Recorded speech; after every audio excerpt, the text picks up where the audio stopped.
I'm Corrine Levy, and I'm not quite sure where my co-host Emily Dreyfus is. It's not like her to be this late. Where am I? It should be right around here. No, where is CNET? Apple Maps? No. No. No, that's too long. This isn't it. This isn't it either. This doesn't look right. Oh, excuse me? Does this phone have Google Maps? Yeah. Can I use it for a second? Yeah, sure. Oh my God, it's right across the street. I've been looking for CNET networks for so long. Oy vey, I'm so sorry. The new Maps app on my Apple iPhone 5 couldn't find the studio, and I've been wandering around the city for hours. So, wow, you don't know how to get to work without using a map? I don't have the best sense of direction. Anyway, welcome to Rumor Has It, the show where we round up the week's biggest tech rumors and then vote on what sounds legit and what seems like it'll never ever happen. And don't forget that you guys can vote too, so keep your eye out for the poll in the interactive player if you're watching on CNET. First up, we have some Wii U news that for once doesn't have anything to do with when it'll be released and how much it'll cost. Remember those rumors? A Nintendo rep reportedly told Japanese gaming magazine Famitsu that Nintendo's next console will be region-locked, meaning that gamers won't be able to play titles available in other regions on their respective devices. As a side note, Sony and Microsoft leave this annoying limitation up to the game publishers. Nintendo then supposedly confirmed the statement, although an official announcement hasn't yet been released, so technically this is still a rumor that I don't care about at all as a non-gamer. See, I do care about it, and I definitely think that this is true. Nintendo has been region locking its system since the original NES. Okay. A really quick rumor that I think is neat comes from MIT's Technology Review blog. According to the blog, researchers at Nuance Communications, which brought us Dragon Naturally Speaking, which is my father's favorite software on the planet Earth, that's the only reason I know about it, the company is working on a way for you to wake up your iPhone by screaming at it.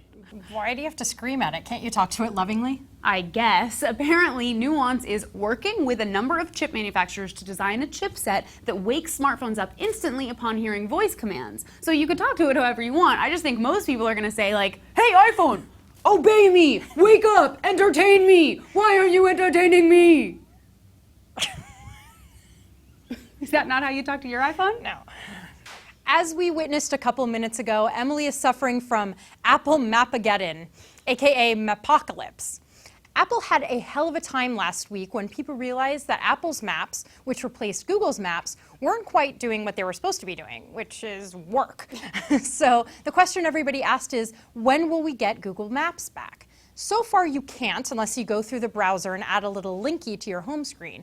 Google, which has been in the map business for longer than Apple has been in the iPhone business, is rumored to be working on a new Maps app for iOS 6.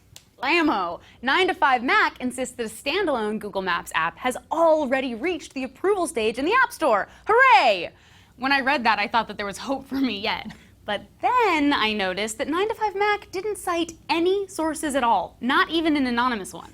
And worse, Google's chairman Eric Schmidt said that his company has not done anything yet with Google Maps for iOS 6.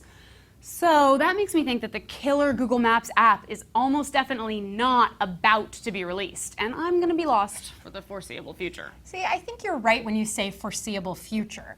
Google will hold out for a while, make Apple and iPhone users sweat, and then boom, it's going to make this awesome app that Apple will have to approve. And it'll blow the Apple Maps app out of the water with its awesomeness. See, I don't think it's Google making Apple sweat. I think it's Apple trying to shun Google. I don't think the issue is going to be getting Google to make the app, but rather getting Apple to approve it. In fact, there are even rumors that Apple is trying to poach former Google Maps employees to work on its own Apple in-house maps from a source at TechCrunch. I love when it's just a source. Like, who is that guy? Yeah, who cares about specificity or proof? Right. Do these nameless sources sway you? Do you think a Google Maps app is moments from release, saving iPhone owners like me from wandering aimlessly around San Francisco's alleged French Quarter? Vote in our poll while we go out into the streets of San Francisco to ask some other nameless citizens. With iOS 6, which is the new OS that came out for the iPhone 5, they got rid of Google Maps and replaced it with Apple Maps. Have you heard about that? Yeah. And have you heard that they don't work very well? Oh, they don't?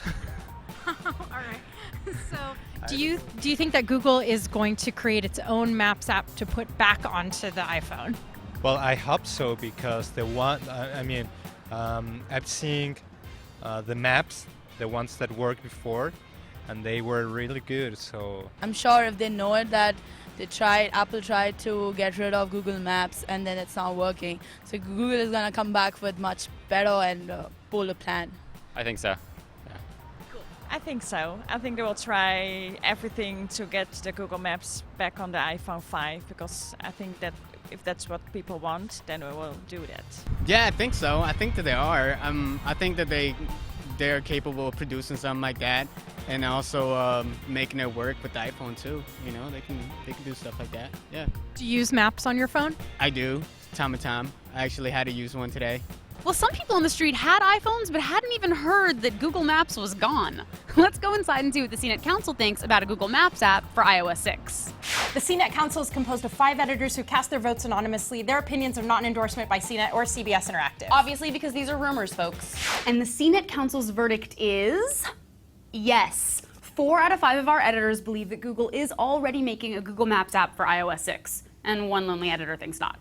I agree with the 4. That's our show, everyone. Share your rumors with us at rumorhasit@cnet.com or call us at 1-800-750-CNET. And don't forget to tweet us. Tune in next week for more tech rumors, and thanks to this week's sponsor, eBay, where you also can buy some vintage maps showing San Francisco's French Quarter.